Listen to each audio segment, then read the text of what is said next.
Olá, bom dia, bem-vindos à nossa meditação de dia 24 de junho. E eu gostaria de meditar com vocês num texto de Efésios, capítulo 1. E o tema da minha meditação é a eterna economia divina. Ele nos revelou o mistério de sua vontade de acordo com o plano gracioso que ele havia formado em Cristo Jesus, para realizá-la quando o tempo estivesse realmente maduro, a saber, reunir todas as coisas sob a autoridade do Messias, tanto a que está no céu como a que está na terra. A palavra que aparece aqui para traduzida como plano é a palavra oikonomia, que quer dizer um plano arranjado, um esquema. Ele aparece também em 1 Timóteo 1,4, onde ele é traduzido como comissão, e também em Efésios capítulo 3 e verso 9, a trazer à luz os meios de dar a conhecer o mistério escondido desde toda a eternidade em Deus, que criou todas as coisas. Aqui também a palavra oikonomia aparece. E ela aparece aproximadamente 7 vezes no Novo Testamento. E algumas vezes ela aparece em Lucas capítulo 16 na parábola do rapaz, do intendente que trabalhava para um fazendeiro, para um senhor, e ele tinha uma série de dívidas para com aquele homem. E Jesus vai utilizar aquela parábola para falar, então, do reino dele. A palavra oikonomia, que aparece aqui em Efésios capítulo 1, está falando, então, de uma economia que é eterna, um projeto eterno de Deus. E esse projeto de Deus é fazer com que todas as coisas sejam reunidas nos céus e na terra.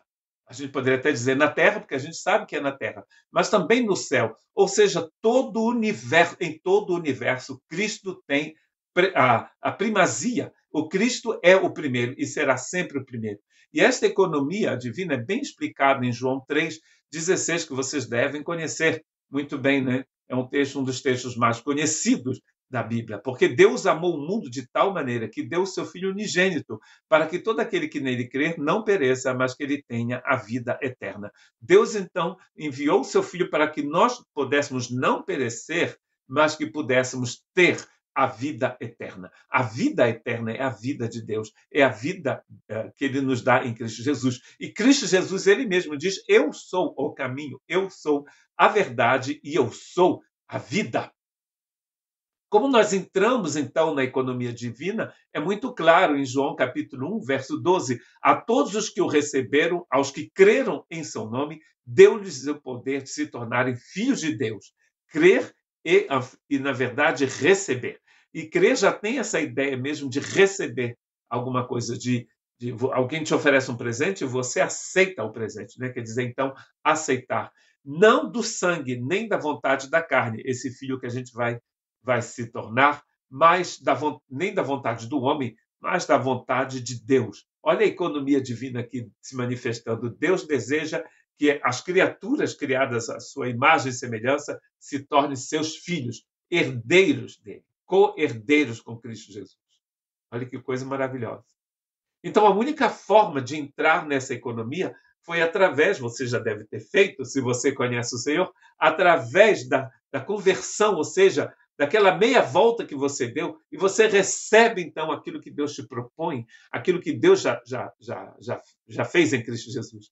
Na verdade, quando Cristo está morrendo na cruz, ele diz: tudo está consumado. Em inglês está traduzido assim: it is finished. C'est fini. Terminou. Está pronto, tudo está pronto, terminou. Terminou, muita coisa terminou naquele dia, né? A morte, o inferno, o diabo perdeu a sua autoridade sobre a vida daquele que crê, porque Deus fez com que todas as coisas fossem feitas em Cristo Jesus. Isto é a economia divina. Quando nós recebemos, então, Cristo na nossa vida, nós recebemos a vida de Deus e Deus é capaz de viver continuamente em mim e em nós, através do Espírito Santo que ele nos deu.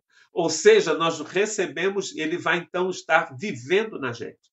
Quando você recebe alguém na sua casa, talvez um vendedor de aspirador, né? Uma vez a gente recebeu uma pessoa que estava vendendo aspirador.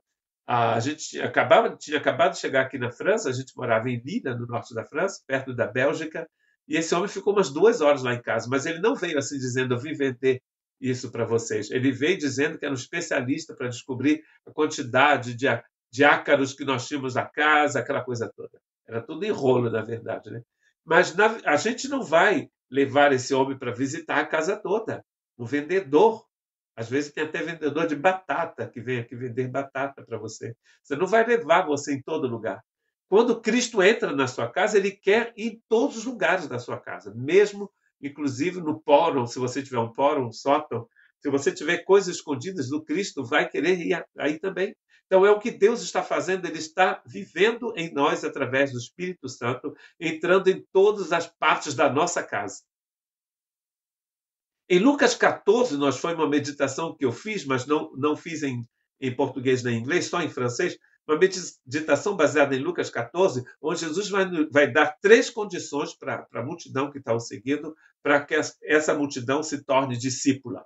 E ele vai dizer, primeiramente, que você tem que preferir a ele do que qualquer outra pessoa. Mesmo seu pai, sua mãe, seus irmãos, seus primos, você mesmo. Você tem que preferir Cristo. Se Cristo não tem o primeiro lugar na sua vida, você não tem como ser discípulo dele. A segunda coisa que Cristo diz é que cada pessoa tem que tomar a sua cruz e segui-lo. O que significava na época de Jesus, para as pessoas que estavam ouvindo essa mensagem, o que eles entenderam? Tem uma mosca aqui enviada pelo inimigo que está me perturbando. Por que a pessoa... O que significava tomar a sua cruz? Se você vivesse em Jerusalém naquela época e você visse uma pessoa carregando aquela parte horizontal da cruz, você sabia de uma coisa, aquela pessoa não ia mais voltar para casa, não ia voltar mais para o seu trabalho, aquela era uma viagem sem retorno, ela ia morrer, ser crucificada. Tomar a sua cruz é seguir a Cristo sem olhar para trás. Ou seja, você sabe que você não pode mais voltar à vida antiga que você tinha. Primeiramente, então, para ser discípulo de Jesus, você tem que amar a Cristo acima de todas as coisas, você tem que tomar a sua cruz e segui-lo, e você tem que dizer tchau para tudo que você possui. É o que ele está dizendo no grego aqui. Diga adeus a tudo que você tem. Se você não fizer isso, você não tem como ser discípulo de Cristo Jesus. E a única forma de entrar na economia divina é de se entregar inteiramente para Cristo, e Cristo tem que ser obrigatoriamente o centro da sua vida. Porque um dia todo joelho vai se dobrar diante dele. Mesmo aqueles que não são discípulos vão se dobrar. Mas é melhor se dobrar diante do Cristo sendo cheio da vida dele.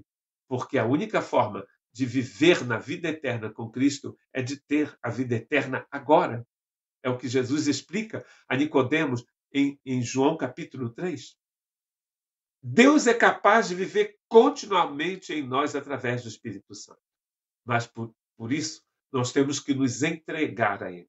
Temos que tomar a nossa cruz e segui-lo. E uma coisa importante a saber no Evangelho é que Deus, na economia divina, é que Deus não transforma a nossa carne, Deus a mata.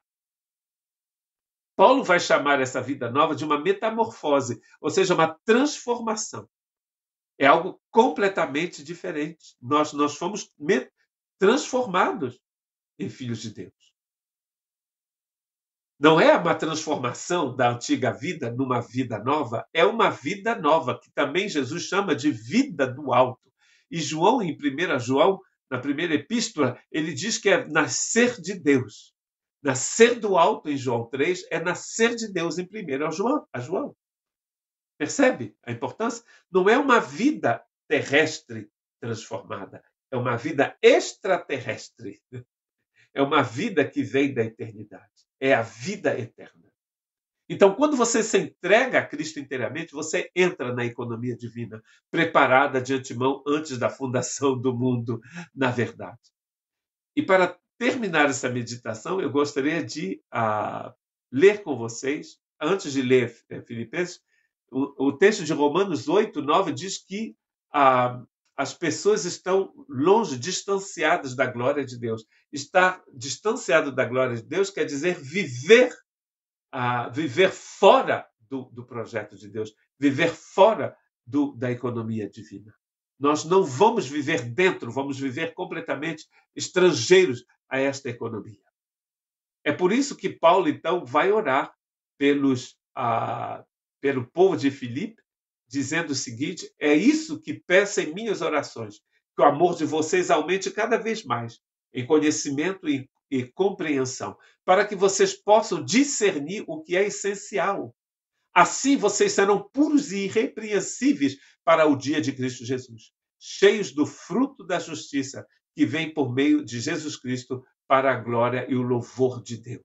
A mesma oração que ele vai fazer em Efésios capítulo 1, a partir do verso 15, e também em Colossenses capítulo 1, versos 9, 10 e 11, eu creio. Aqui é Filipenses 1, 9, 10 e 11. Ele está orando para que esses irmãos tenham uma compreensão, um conhecimento total, uma inteligência completa, e que o amor de Deus aumente na vida deles. E desta forma, eles vão discernir o que é essencial. E você, quando você entra nessa economia divina, Cristo entra na sua vida. Ele te perdoa. Ele vai transformar completamente a sua existência. E você vai discernir aquilo que é bom daquilo que não é bom. Vai discernir aquilo que é essencial ao que não é essencial. Esta é a vontade de Deus, que nós sejamos cheios de Cristo. E que Cristo seja o centro da nossa vida, como Ele é o centro de toda a terra, de todo o universo. Cristo é o único que está no céu.